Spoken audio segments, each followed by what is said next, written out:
Halo teman-teman, perkenalkan kami dari kelompok 4 dan kami akan mencoba menjelaskan materi mengenai populasi dan sampel.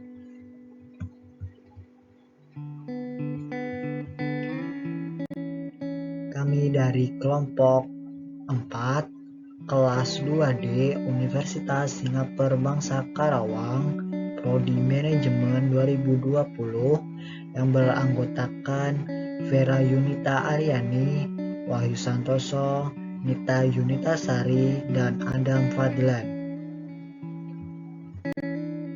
Di sini kami akan menjelaskan pengertian populasi dan sampel. Apa sih itu populasi dan apa sih itu sampel? Populasi sendiri adalah keseluruhan kelompok dari orang-orang, peristiwa, atau barang-barang yang diminati oleh peneliti untuk diteliti.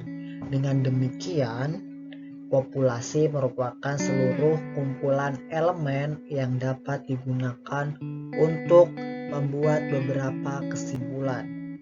Sedangkan sampel itu merupakan suatu subkelompok dari populasi yang dipilih untuk digunakan dalam penelitian. Bisa dilihat pada gambar. Ini adalah populasi, yaitu di mana anggotanya ada beberapa orang atau bisa disebut banyak orang.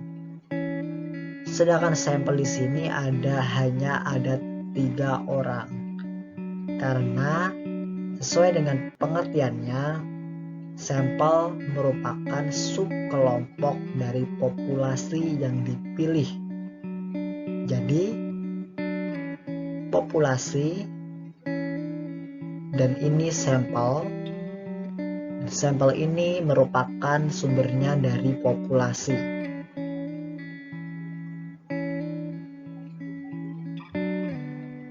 Begitu teman-teman. Untuk selanjutnya yaitu alasan pengambilan sampel untuk riset. Ada 4 alasan mengapa sampel ini diambil untuk keperluan riset. Yang pertama yaitu memungkinkan hanya satu-satunya jalan. Yang kedua yaitu pengambilan sampel dapat menghemat biaya. Kenapa dapat menghemat biaya? Karena sampel ini lebih terfokus pada informasi yang kita mau gali, dan untuk mencari informasi tersebut pastinya orang yang kita pilih juga lebih sedikit cakupannya dan biayanya juga lebih efisien daripada kita menggunakan populasi. Yang ketiga yaitu pengambilan sampel dapat menghemat waktu yang dibutuhkan karena cakupannya lebih terfokus dan lebih sedikit. Yang keempat yaitu pengambilan sampel dapat meningkatkan ketepatan yang lebih tinggi. Sama alasannya seperti yang tadi, karena lebih terfokus. Sampel ini lebih terfokus pada apa yang kita gali, informasi apa yang kita cari.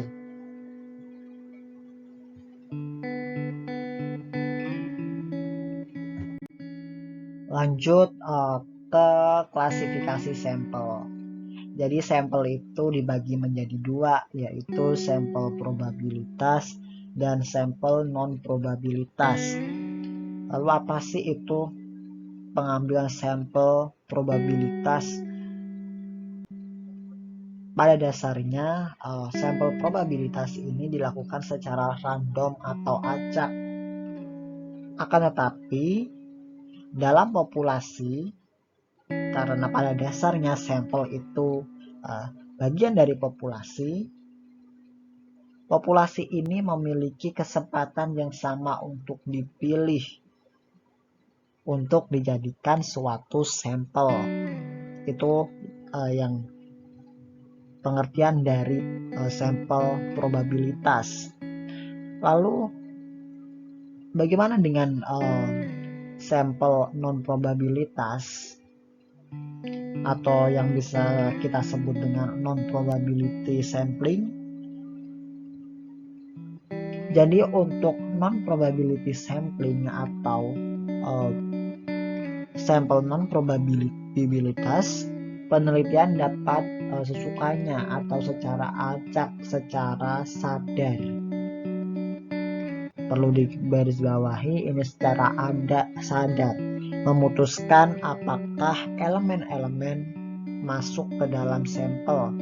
Artinya kemungkinan atau peluang seorang atau benda untuk dipilih menjadi anggota sampel ini tidak diketahui. Seperti itu.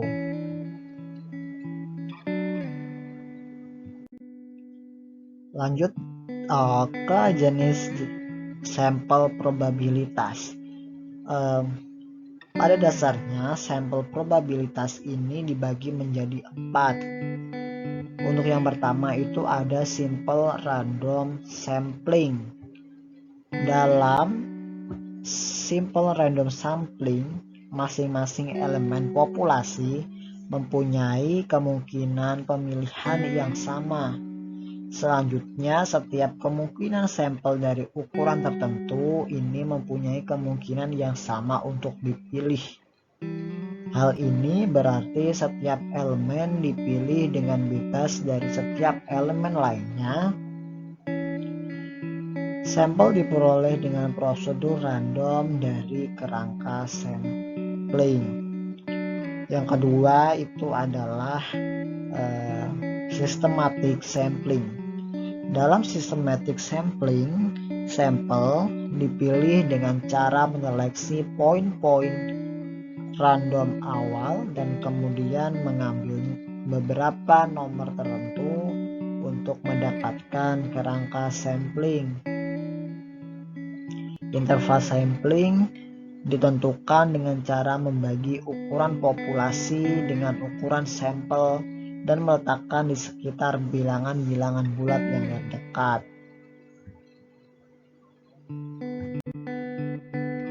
Untuk yang ketiga yaitu stratified sampling.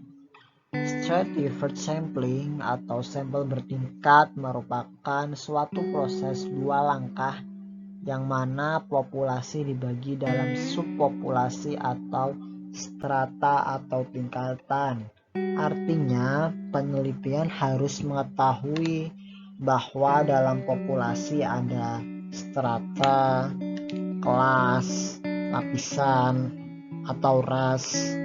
Misalnya ada kelas pegawai negeri, mahasiswa, dan petani. Dan mungkin ada kelas-kelas lainnya. Strata tersebut harus bersifat mutually eksklusif dan elemen-elemen dalam setiap populasi seharusnya dikelompokkan menjadi satu dan hanya satu strata, tidak ada elemen populasi yang dihilangkan. Untuk jenis sampel probabilitas yang terakhir yaitu cluster sampling. Berbeda dengan teknik-teknik sampling sebelumnya, dalam teknik sampling ini yang menjadi unit sampling dalam kerangka sampling adalah kelompok-kelompok, bukan individu atau unsur-unsur sampling itu sendiri.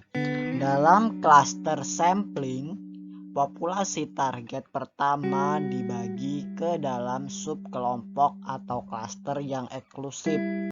Kemudian, sampel acak dari klaster tersebut dipilih berdasarkan teknik probability sampling. Misalnya, dengan menggunakan random sampling. Perbedaan pokok dari cluster sampling dengan sampling bertingkat adalah dalam cluster sampling hanya sampel dari subpopulasi cluster yang dipilih, Sedangkan pada sampling bertingkat, semua subpopulasi atau strata dipilih untuk sampling atau pengambilan sampel lebih lanjut. Tujuan utama dari cluster sampling adalah untuk meningkatkan ketepatan.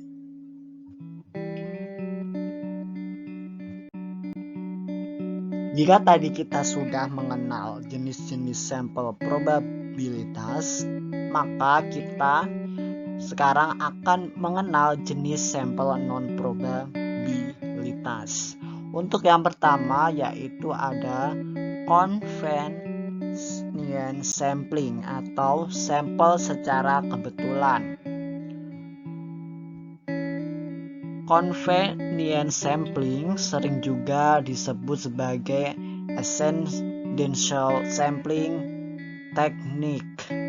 Dalam teknik sampling ini, yang diambil sebagai anggota sampel adalah orang-orang yang mudah ditemui atau yang berada pada waktu yang tepat, mudah ditemui dan dijangkau. Responden diambil biasanya karena mereka diharapkan berada pada waktu dan tempat yang sama. Yang kedua yaitu ada judgmental sampling atau sampling menurut tujuan. Judgmental sampling atau disebut purposive sampling merupakan salah satu bentuk dari convenient sampling. Dalam teknik ini, sampling dipilih berdasarkan penilaian atau pandangan dari para ahli berdasarkan tujuan dan maksud penelitian. Peneliti memilih elemen-elemen yang dimasukkan dalam sampel karena dia percaya bahwa elemen-elemen tersebut adalah wakil dari populasi.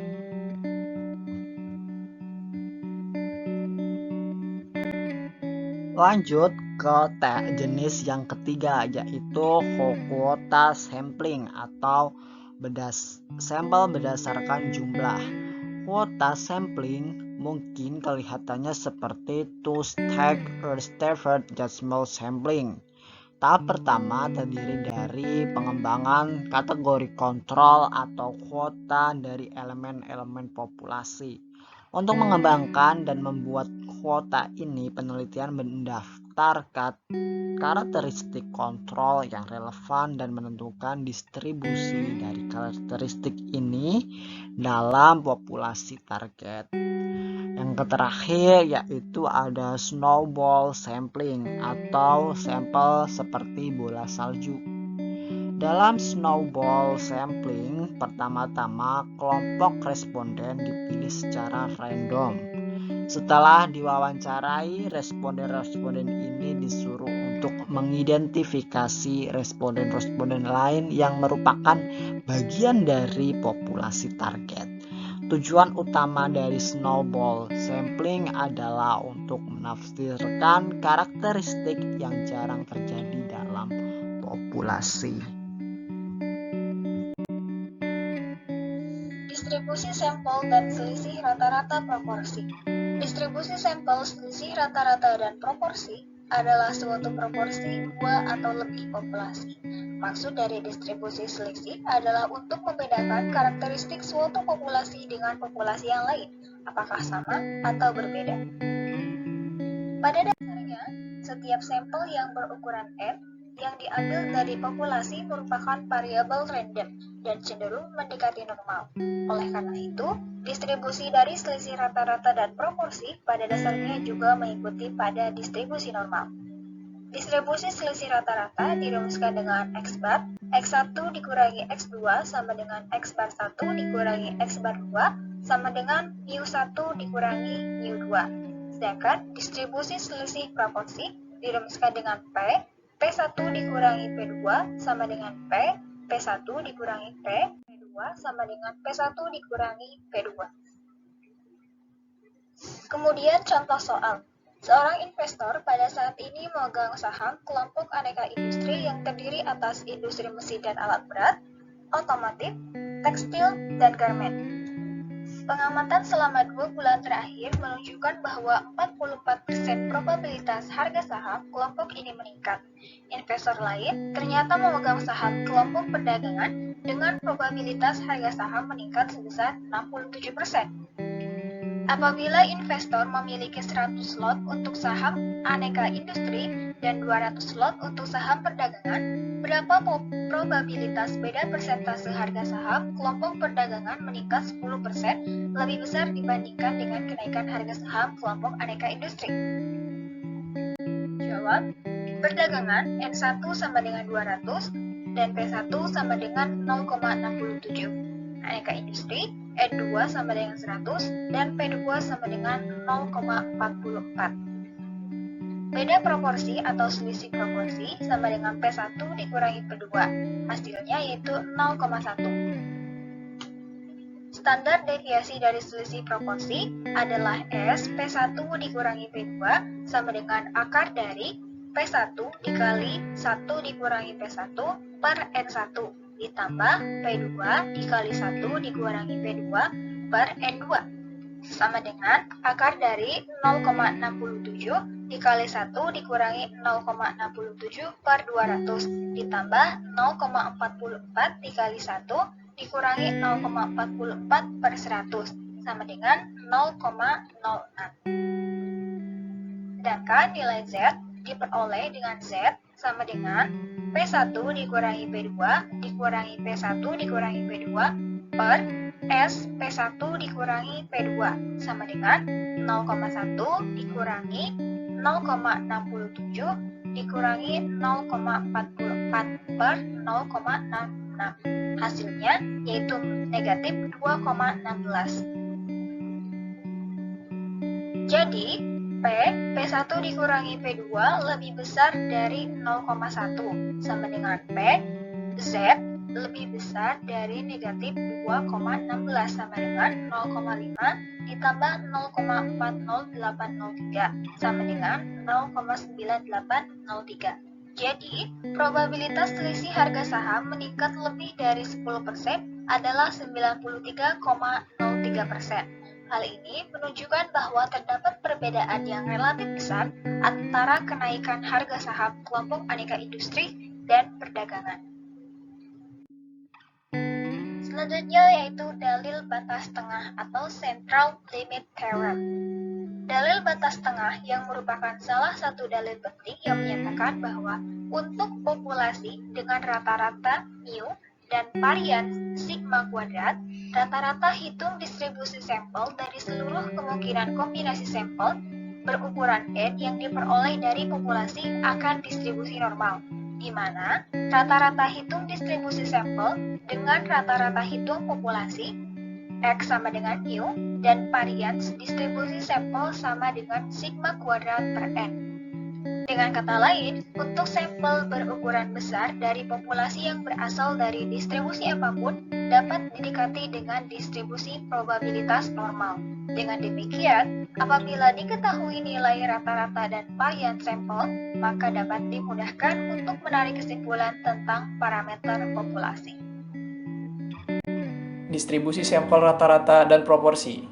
Untuk sebuah populasi dapat dipastikan bahwa hanya ada nilai rata-rata dan standar deviasi tunggal, sehingga disebut dengan deterministic variable. Sedangkan untuk sampel, terdapat banyak kombinasi sampel, di mana setiap kombinasi sampel mempunyai nilai statistik. Oleh karena sampel mempunyai banyak nilai statistik dari setiap kombinasinya, dan merupakan variabel yang bersifat random, maka nilai-nilai statistik tersebut dapat mempunyai suatu distribusi probabilitas. Untuk mencari nilai rata-rata dari populasi, dapat menggunakan rumus di bawah ini, di mana lambang mikro atau yang dibaca mu adalah nilai rata-rata dari populasi. Lalu, X adalah nilai dari anggota populasi, di mana X merupakan X besar. Selanjutnya, N besar adalah banyaknya populasi.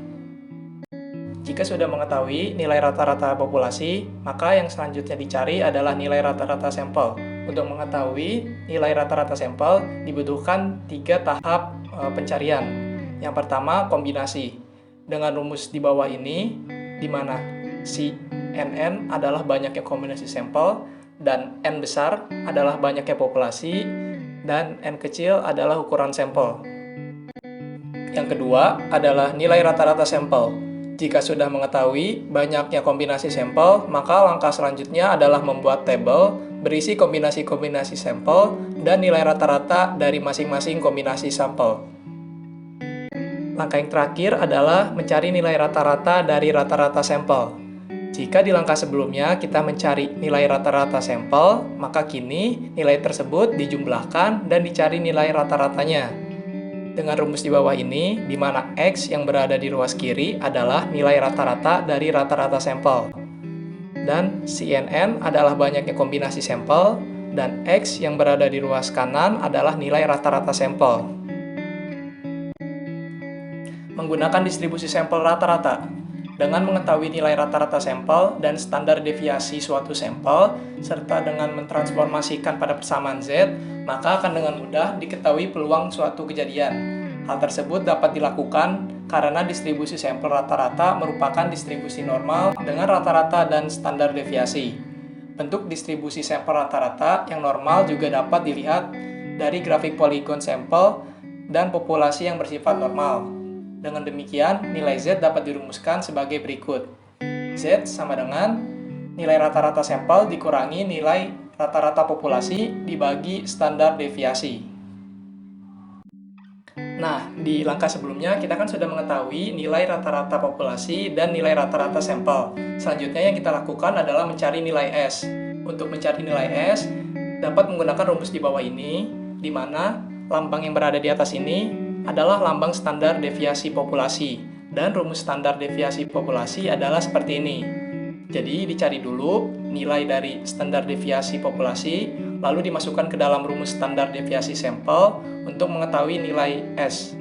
Jika sudah diketahui nilai S-nya, maka persamaan Z dapat dilakukan. Selanjutnya, distribusi sampling proporsi. Di samping terdapat distribusi sampling rata-rata, terdapat juga distribusi sampling proporsi.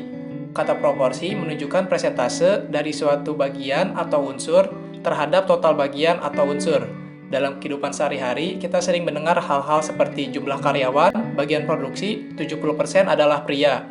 Nilai 70% tersebut menunjukkan proporsi karyawan pria terhadap jumlah keseluruhan karyawan adalah 70%, sehingga dapat disimpulkan bahwa sisanya yang sebesar 30% adalah karyawan wanita. Untuk pembahasan pada proporsi ini, simbol P besar merupakan parameter untuk populasi dan simbol P kecil untuk statistik sampel.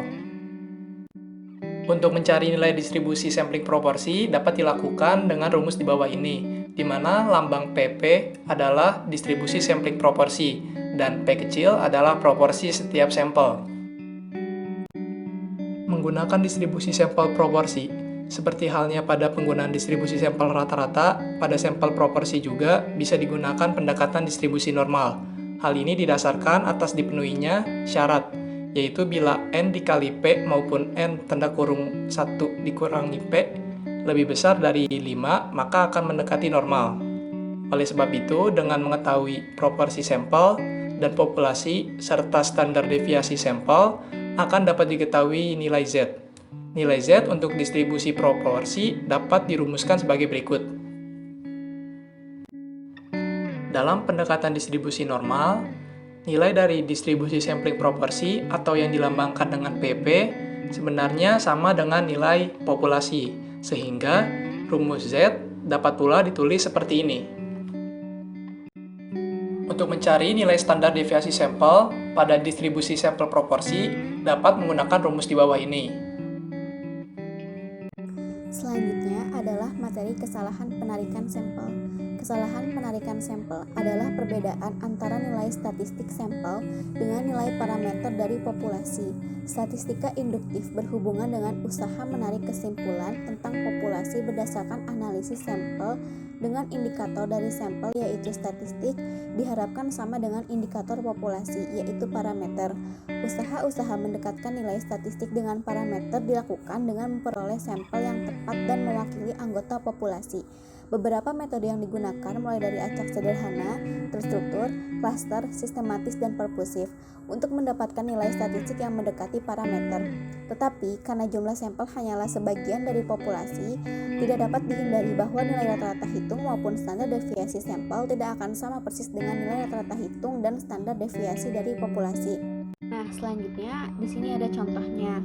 Bank Indonesia ingin melihat kinerja dari 5 bank daerah BPD dengan melihat laba yang diperoleh per Desember 2012 dengan hanya mengambil sampel sebanyak 2 buah saja. Hitunglah kesalahan sampel yang mungkin terjadi akibat dari proses penggantian sampel tersebut. Nah, di sini ada bank BPD dari kelima daerah tersebut dengan masing-masing daerah. Kemudian ada nilai laba tahun 2010 dalam jutaan. Nah, kemudian untuk jawabannya di sini ada nama dari 5 daerah tersebut, kemudian nilai labanya, kemudian dikombinasikan menjadi 2 buah daerah saja, dan di sini ada jumlahnya, kemudian terdapat juga rata-rata, dan bisa dilihat di sini kesalahan sampelnya untuk beberapa daerah. Hasil dari kombinasinya itu terdapat kesalahan sampel berupa nilainya yang negatif. Di sini poin pertama, perlu diingat bahwa terdapat 5 buah bank BPD dan sebagai sampelnya dipilih 2 bank saja, sehingga akan ada kombinasi sebanyak 10 sampel. Dengan rumus kombinasi adalah Cn pangkat N sama dengan N faktorial per N faktorial dalam kurung N dikurangi N tutup kurung faktorial sama dengan 5 faktorial per 2 faktorial dalam kurung 5 dikurangi 2 tutup kurung faktorial sama dengan 5 faktorial per 2 faktorial, 3 faktorial, dan menghasilkan nilai yaitu 10. Kemudian poin kedua, setelah menemukan semua kombinasi, maka perlu dihitung rata-rata dari setiap kombinasi yang mungkin dan rata-rata dari populasi. Poin ketiga, setelah menemukan rata-rata laba per Desember 2012 dalam jutaan rupiah dari sampel dan populasi, maka dapat dihitung kesalahan penarikan sampel dengan rumus X min mu. Pada tabel dapat dilihat nilai kesalahan penarikan sampel pada kombinasi 1 adalah min 209.330, kombinasi 2 sebesar 20.908, kombinasi 3 sebesar 101.657, dan seterusnya. Contoh tersebut memperlihatkan bahwa dengan menggunakan sampel bisa ditemukan kemungkinan kesalahan penarikan sampel. Hasil sampel tersebut digunakan untuk menduga parameter suatu populasi. Apabila terpilih kombinasi 1 dan 7, maka kesalahan sampel kecil. Apabila yang terpilih kombinasi 8 dan 10, maka kesalahan sampel cukup besar. Selanjutnya adalah materi faktor koreksi untuk populasi terbatas. Faktor koreksi untuk populasi terbatas, statistik menjadi lebih tepat dalam distribusi sampel rata-rata dan proporsi maupun distribusi sampel selisih rata-rata dan proporsi. Sejauh ini berdasarkan populasi yang berukuran sangat besar atau dikenal dengan populasi tidak terbatas infinite. Namun dalam kenyataannya sering dijumpai adanya populasi kecil atau terbatas. Jika dibahas perusahaan yang bersifat monopoli, maka jumlah tersebut sangat kecil. Seperti perusahaan pembangkit listrik hanya ada 2, yaitu Indonesia Power dan Ubhar. Perusahaan kereta api hanya 1, sedang industri televisi serta penerbangan hanya belasan saja. Untuk populasi yang sifatnya terbatas, biasanya dengan jumlah sampel kurang dari 5% populasi, maka perlu dibuat penyesuaian untuk standar deviasinya. Selanjutnya, penyesuaian standar deviasi untuk rata-rata hitung adalah rumusnya sebagai berikut.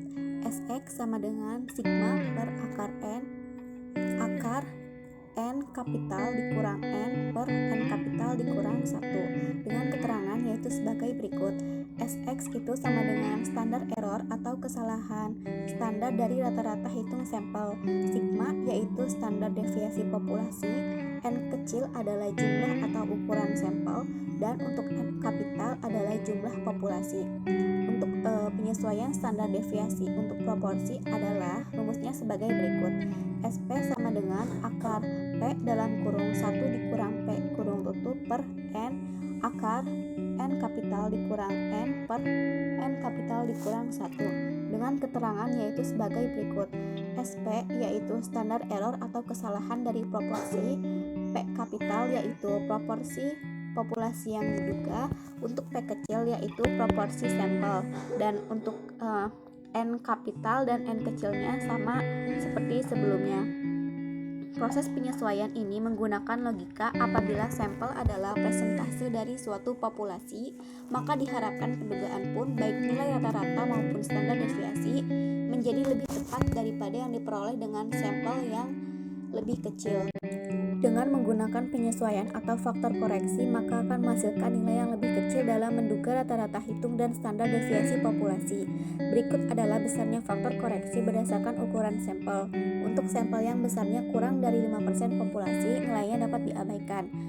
Untuk ukuran sampel 10, presentasi dari populasinya yaitu 0,010. Faktor koreksinya yaitu 0,9955. Untuk ukuran sampel 25, presentasi dari populasinya yaitu 0,025. Faktor koreksinya 0,9879. Untuk ukuran sampel 50, presentase dari populasinya 0,050. Faktor koreksinya 0,9752.